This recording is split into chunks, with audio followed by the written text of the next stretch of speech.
that came out of my daily walk. I kind of walked the same route every day, and I came to an area by a stone wall. I live in Connecticut. It's very New England here.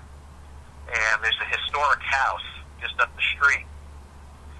And we're supposed to be in the historic district, but a house that dates back to the time of the Revolutionary War. And they have this, stone wall that was constructed then. And for the longest time, every time I walked by that house to one particular spot, I got this horrible smell of decay. And the first time it hit me, I'm looking around to see what was dead on the ground, and there's nothing there. That smell persisted for a month. And I mentioned it to some people I know. They walked by there. Oddly enough, they didn't smell anything. My wife said she didn't smell anything. I said, okay, fine, then it's me. Maybe I should just go to a therapist. But went about for about a month, and toward the end of that time, before it went away, this dream popped up, and this little story came out, with that little seed embedded in my brain. So if you want, wow. I'll give it a read. Yeah, definitely. Okay. A hint of cinnamon. It is a small box, not the smallest I have ever seen, but the smallest I have ever seen of its kind. A coffin this small would not hold a toddler or even a full-term baby, not a whole or even in parts. A coffin this small would certainly be made only for a premature stillborn or some strange little girl doll. The shape conveys its age, 6 sides, but the pine smells fresh and clean. As I brush away the earth and worms and bugs, shiny, square-headed nails look back at me. A scrolled gold plate, bright and untarnished, is embedded in the lid. I wonder if the dates inscribed could be accurate. The stench that drew me to this spot day after day for almost a year is gone. It was during my long walks along the wooded trail that the rot first jolted my senses. Ignorantly, I dismissed it as the unseen carcass of a possum or raccoon, but as days turned into weeks, decay intensified. As weeks turned into months, the putrescence concentrated on this spot. I never chose another path. I came to expect, even want, to get to this spot on my daily walk. Now, with the last handful of soil cast aside, up wafts the sweet spring smell of lilac and cinnamon. Blood oozes from my cut fingers and torn nails, but some compulsion compels me to separate the box from the earth, and its weightlessness is astounding. Surely some remains from 1883 must be inside, but the box does not rattle. The shade feels only a muffled thump. After shoveling the 4 feet of dirt back into the little grave, I brush leaves and debris over the area and carefully place the box in a large sack. I do not wish to attract attention when I leave the woods and hike back up to the street. I collapse my shovel and place my bundle against my side under my right arm and make for home. It is a cool autumn morning that suddenly feels like winter. Bitter cold envelops me. Not a gusty wind or chilling breeze passing by, but an icy cocoon walks with me. My breath billows in front of my face, my muscles tight, seeking warmth from my bones, my jointing stiffen. Hello? It is the voice of a male child, maybe 4 or 5. My walk is halted. I look around, knowing deep down that there's no one here, knowing that the voice is coming from the box in my arm. Hello? Try to ignore it as my mantra, head on by insistence. Hello? What have I done? Hello? What was I thinking? Hello? They dug up a coffin. Who digs up a coffin? Hello? Please, I tell the voice, please. I mean you no harm. I have no explanation for what I'm doing. My subconscious is entirely fueling my actions. My intentions are pure. My intentions are academic. I'm just curious. I promise. I will return you to that spot. Or if you wish, I will give you a proper Christian burial in a proper churchyard. The voice does not respond, but the bundle under my arm begins to warm. I'm not being burned, but I'm forced to switch my cargo from arm to arm as I walk to maintain comfort. My kitchen table was cleared before I left this morning in anticipation I was going to extract something from the cold, hard earth that would require study. I just didn't know it would be a pristine piece of carpentry for the restless soul. The lid almost opens itself. The long square nails, still gleaming like new, poke through the lid, leaving perfectly bored holes in the rails of the coffin. But the ease with which it lifts off is not as astonishing as the tiny body that lies within. It looks alien or mummified, swathed in a winding white sheet, with only its face, feet and hands showing. Its eyes are larger than I have ever seen. Its skin still intact, pale, and dusted with a fine gray powder. To my touch, the skin is leathery and buttery smooth. Hello? I inquire without response. There is no stench, no smell at all. Hello? I don't mean you harm. As I stated, I only wish to see who you are, and will, upon your command, bring you where you wish. It just lays there motionless and dead. I can see long, irregular, jagged teeth, many more than I can count in its small, round mouth. They, like the nails in the coffin lid, protrude past its lips, uppers and lowers, crisscrossing, some meshing, some not. I dare not reach for them, for I can tell they are sharp. Please tell me where you will find peace. I'm sorry. I want you to have the peace you deserve, undisturbed, and I will not speak about you to anyone, I promise. Silence. There is a stillness that does not quite seem right, even for a corpse. I reach down and draw open an eyelid. The eye is oblong, deep and black. The sweet smell of lilacs with a hint of cinnamon fills the air and inundates my senses. I breathe in, ever deeper. The sweet fragrance is filling me with a sense of warmth and serenity. Slowly the corpse moves its lips, opens its mouth wide, and with a screech from hell that pierces my brain.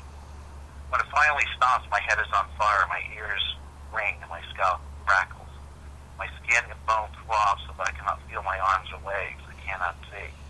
I do not know if I am blind or in the dark, but I cannot see. Squinting my eyes, try as I might, I can only see that all that lies about me is darkness.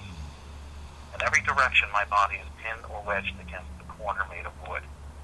I cannot move anything, not even my head from side to side. The sweat of my own breath floods my face with each exhale. I am confined. That's the only logical explanation. I am confined.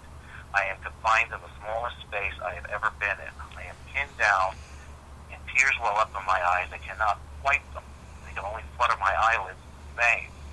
Screaming only hurts my head more. I do not know how long I've been here or how I can escape. All I know is there is a slurping sound moving around, somewhere in the darkness. Pushing in every direction with each foot and hand, all I do is strain my muscles.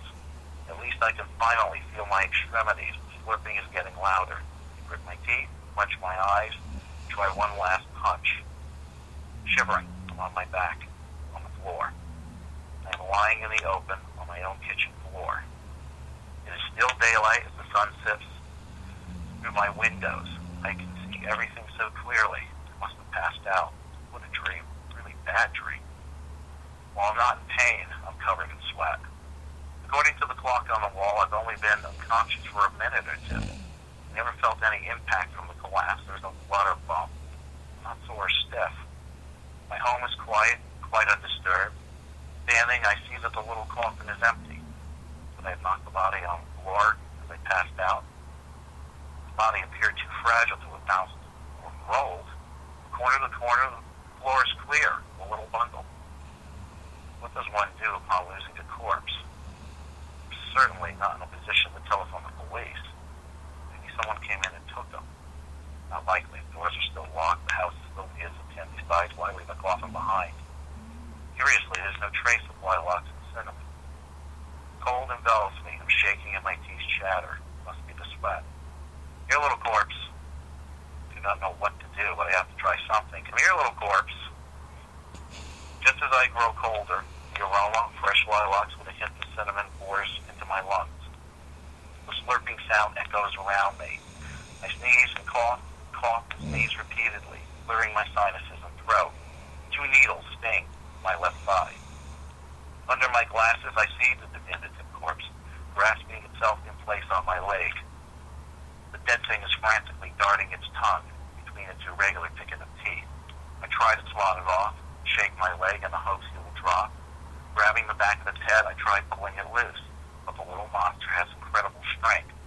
I fight to hold it away as long as I can, but it clamps those spiked teeth into my flesh and slurps. I should feel pain. I should feel more pain than I've ever felt in my life, for my little corpse is contentedly slurping the life out of me. As he grows larger, and I grow smaller. I will not struggle. I will not panic. I shall simply lie here and wait for my opportunity.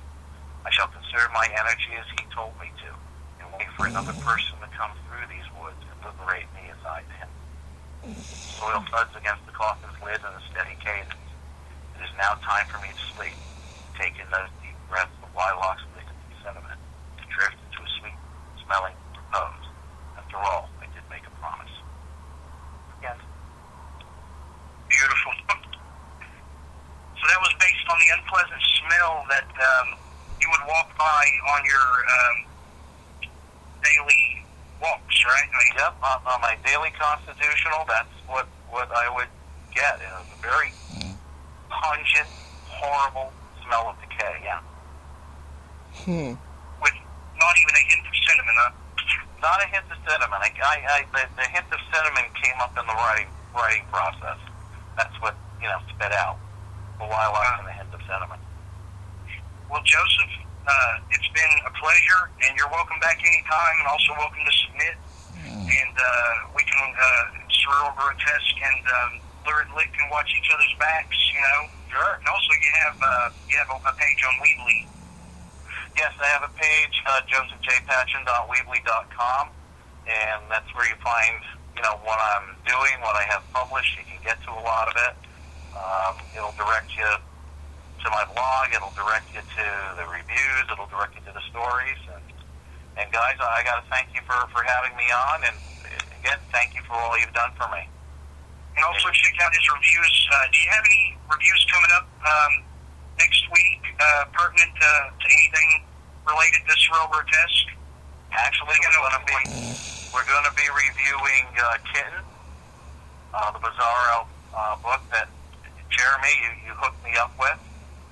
I don't want to give too much away about the review, but I thank you very much. Okay, great. I think both you and the author will be happy with the review. It was a fun. And that's G. Arthur Brown in the New Bizarro Author Series. I wish him best of luck. Thank you for looking out for one of our friends, and of course, we'll look out for you as well, Joseph. Anytime you need anything promoted, we'll be happy to promote any anthology you're in, or maybe that first novel, which I feel is coming. It's coming down the pike eventually. I just feel you just got to strike it with the right publisher. That's the only thing holding you back. So, well, we'll see what we can get done, and I want to again thank you guys very, very much. And anything you guys need, and anybody wants, send us to review, we'll be very happy to do it. Sounds like we'll be working together a lot in the future. And it's www.lurid-lit.com, right? That's it. For all things lurid. And his story, A Hint of Cinnamon, that you just heard, will be in the June issue of Surreal Grotesque, which is packed. I've been telling everyone who will listen just how packed it is. I don't think they realize how packed it's really packed with authors of every persuasion you could imagine. Bizarro, horror, straight surreal, I think there's some splatter in there. I mean, it's going to be a really special issue, and your contribution makes it that much more special. Well, I thank you for the kind words, but the beauty of Surreal Grotesque is that you have all these marvelous writers writing different things, marvelous things. It's a wonderful tapestry. Wonderful tapestry. Well, I think we're going to leave it on that note. And Joseph, thank you for joining us, and good luck with everything in the future. Thank you, guys. Good luck, and we'll see you again. All right, thank you.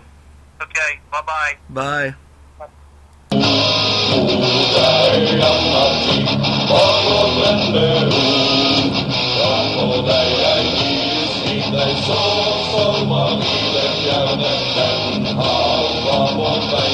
In